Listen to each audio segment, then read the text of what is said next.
Les jeunes déferlent dans la rue. Un quart de siècle après l'indépendance, le pouvoir vacille. Octobre 88 sonne le début de la tragédie. Le président Chadli Benjedid, dépassé par les événements, appelle au secours l'armée, qui tire dans la foule.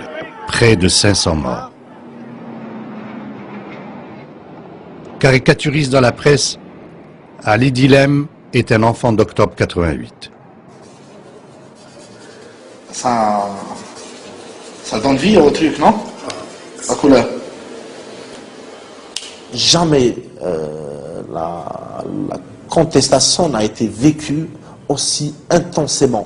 Il n'y avait pas de liberté de temps, où là, on ne descendait pas. Le Taroua, on ne pouvait pas s'imaginer, 24 heures après, on se rendrait dans les rues, Saadi Sarraq al-Maliya, ou la Chadli Hmar, ou la Wahed Zouj Tlata Chadli Shmata, ou la... Images volées, caméras cachées. C'est la pagaille dans la rue et à tous les étages du pouvoir. Certains clans du FLN, hostiles à Chadli, ont visiblement incité les manifestants à descendre dans la rue. Mais en quelques jours, la révolte a débordé tout le monde. Ils font rire les gens d'aujourd'hui, même les écrits d'aujourd'hui, même tous ceux qui ont 50 ans aujourd'hui, c'est-à-dire qui, à l'époque, en 88, étaient en âge de parler, et qui n'ont rien dit, qui ont attendu qu'il y ait des mômes qui descendent dans les rues, se faire tirer dessus. Ben, aujourd'hui, l'Algérie, tous les Algériens se sont découverts démocrates le 6 octobre. Hein, parce que le Taroua, ma démocrate, démocrate de plus de 25 ans ou là de 30 ans dans la rue. Hein. J'ai vu que des gamins. J'ai vu que des gamins. Précédé par de grandes grèves ouvrières, octobre 88 sonne comme un acte d'accusation. Qu'avez-vous fait de ce pays? Disent ces jeunes qui s'attaquent en priorité aux bâtiments du pouvoir. Il y avait beaucoup de rage. Il y avait beaucoup de rage contre le pouvoir, parce qu'il faut dire que le pouvoir représentait le déni de liberté à tout un peuple. Mustafa Brahami est alors très actif à l'université d'Alger. Au bout de quelques jours, les islamistes comme lui, qui militent dans la clandestinité depuis des années, tentent de s'approprier les manifestations. Nous nous sommes dit, nous ne pouvons absolument pas être à la traîne de ce mouvement.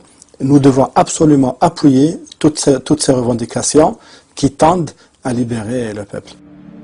Les islamistes entrent en scène. Parmi eux, Ali Belhadj, un jeune prof de collège, se fait remarquer. À la mosquée Kaboul, à Alger, ses prêches virulents attaquent le pouvoir et galvanisent les fidèles.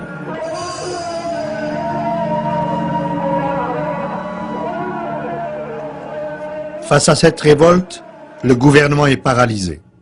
Le général Ben Yilles, ministre auprès de Chadli, réalise le fossé creusé entre la société et le pouvoir.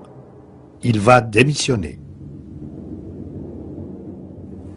Devant donc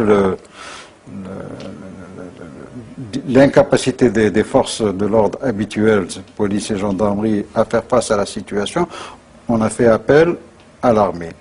Mais l'armée elle-même avait encore moins d'expérience dans ce domaine-là que les forces de sécurité. Et ceux qui étaient à la tête de cette armée n'avaient d'autre moyen d'intervenir que de faire venir les unités de combat en service dans l'armée nationale populaire. L'insurrection, il y a un seul moyen, c'est connu à travers le monde entier.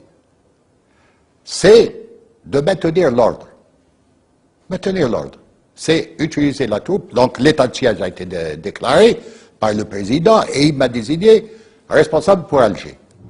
Cet ancien sous-officier de l'armée française va devenir l'un des hommes forts de l'Algérie et la bête noire des islamistes. Khaled Nzar devient un homme clé en octobre 88 quand le président Chadli l'appelle pour réprimer les émeutes. Ils ont commencé par des manifestations monstres. Des manifestations de plus de 50 000 jusqu'à 75 000 hommes, malgré que, à l'époque, il y avait l'état de siège et interdiction de se rassembler. Parce que l'état de siège, c'est ça. Il y a interdiction de se rassembler, utilisation des armes uniquement pour faire disperser les gens, et dans des dans des normes bien réglementées, à savoir on ne tire pas pour tuer, on tire pour faire disperser, on désigne le chef désigne une arme, tire dans les jambes, après avoir donné des formations, pour faire disperser les gens, c'est tout.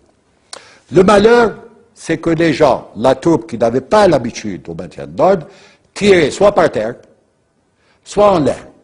Et c'est là où ça fait le plus de dégâts. Parce que tirer par terre, vous avez 2 projectiles au lieu d'un. Vous avez l'enveloppe qui est en laiton, qui part d'un côté, et vous avez le noyau d'acier qui part de l'autre. Devant une foule, c'est là où ça fait des dégâts. Aujourd'hui, vous vous dites que notre riposte était disproportionnée par rapport à la nature des événements? Non, je ne dirais pas disproportionné, je dirais que je regrette, bien sûr, qu'il y ait eu des morts, mais il n'y avait pas moyen de faire autrement. L'armée nationale populaire, l'ANP, a tiré sur le peuple. La société est sous le choc et le régime discrédité. Mais octobre 88 va libérer la parole. Bravant la censure, des journalistes courageux vont parler malgré la sécurité militaire, la redoutable police politique du régime. En fait, très rapidement, on a commencé à entendre parler de mort et de torture. Et là, on décide, une amie journaliste et moi, Beya Gassmi et moi, d'aller enquêter. Certains services de sécurité, n'ayant pas été capables de désigner des responsables de l'émeute, et étant persuadés qu'il y avait une main étrangère, je dis bien une main étrangère, un complot étranger derrière ces événements, ont procédé à des arrestations massives et on s'est essayé de faire parler les gens sous la contrainte, sous la torture, pour remonter à la source.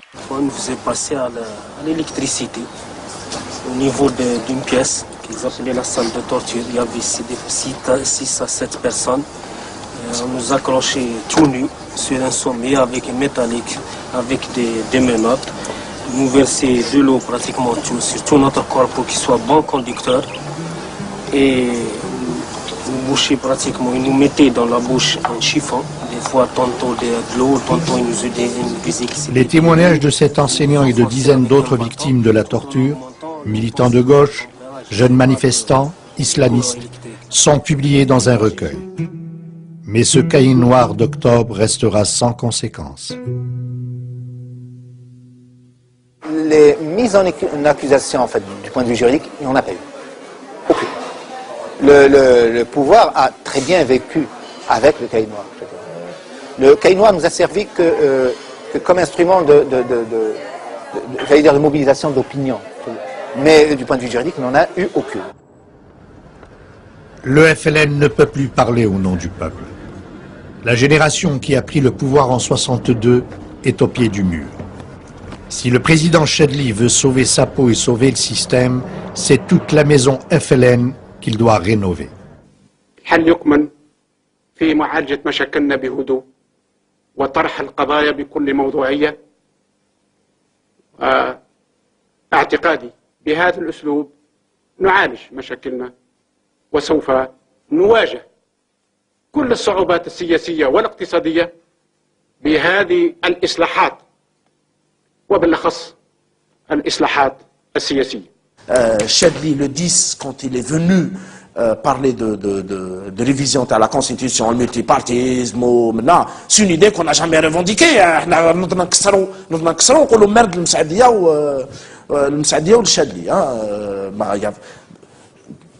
Mais franchement, hein, on n'avait pas de conscience politique, encore une fois. On n'était pas là pour dire que voilà ce qu'on veut.